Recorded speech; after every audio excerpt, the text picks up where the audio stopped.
মধ্যবিত্ত বাবাদের গল্প। মধ্যবিত্ত ঘরেটা দেওয়ালে পিঠ ঠেকে যাওয়া বছর 50 পেরোনোর অসংখ্য বাবাদের গল্প এটা। নুন আনতে পান্তা ফুরানোর মতো ব্যাপারটা না হলেও আজ ঘরে মাছ রান্না হলে আগামী 4-5 দিন পাতিলে আমিষের বদলে সবজির বিকল্প নেই। 1015 কিংবা 20 মাইনে পাওয়া বাবার চোখে স্বপ্নগুলো চোখের দৃষ্টি শক্তি কমে আসার মতো করেই সংকীর্ণ হয়ে ওঠে। মস্তিষ্কে জমাট বেঁধে যায় শুধু দুশ্চিন্তার কোলাহলের সমাগম। এই ঘরেই জন্ম নিয়ে বেড়ে ওঠে মধ্যবিত্ত বাবাদের আদরের সন্তান। সন্তানের বেড়ে ওঠার সঙ্গে সঙ্গে বেড়ে যায় বাবার শরীরের রমকূপ হতে ঘামের নিষ্করণ, সঙ্গে তাল মিলিয়ে বেড়ে যায় ধমনীর প্রাচীরে উচ্চ রক্তচাপের ঢেউ।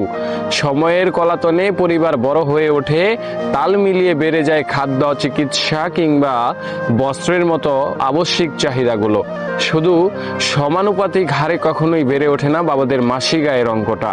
এই ঘরে বেড়ে ওঠে একটা মেয়ের জন্মলগ্ন থেকে শুরু করে তার খাদ্য, চিকিৎসা কিংবা বিভিন্ন ধাপে শিক্ষা জীবন সহ নিত্য নতুন সব চাহিদা কিংবা বায়না সবটাই নির্ভরশীল বাবার ওপর।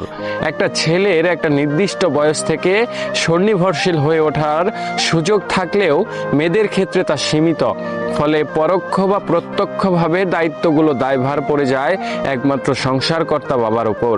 শরীরের ভিতর জমাট বাঁধা ব্যক্তিগুলো উপেক্ষা করে বাবাদের চলে সন্তান বড় করার প্রাণ আর চেষ্টা। সাধ্যের সবটুকু দিয়ে সে লড়ে যায় একটা মেয়েকে সমাজের চোখে কথিত মানুষের মতো মানুষ করতে গিয়ে বাবার শার্টের রং ঝলসে যায়, ঝসে যায় জুতোর তলায়। একসময় ঝকঝকে কালো চুলে ভাড়া মাথা টাক পড়ে যায়, শরীরে ক্লান্তি বেড়ে যায়, তবুও দায়িত্ববোধ তাকে এতটুকু ফুসরত করতে দেয় না কখনো। আয়ের সবটা দিয়ে ভারসাম্য রাখে সন্তানদের চাহিদা মেটানোর পায়তারায়।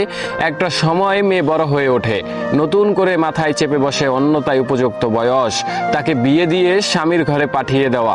আদরের মেয়েকে খাইয়ে পরিয়ে বড় করতে করতে কুঁজো হয়ে যাওয়া বাবার চোখে তখন মেয়ের বিয়ের খরচটা লম্বা শীত। একদিকে কতগুলো বছর আগলে রাখা মেয়েকে বিদায়ের শোক, অন্যদিকে বিবাহের আনুষ্ঠানিকতা সম্পন্নের নাম লাখ লাখ টাকা খরচের হিসেব নিকেশ।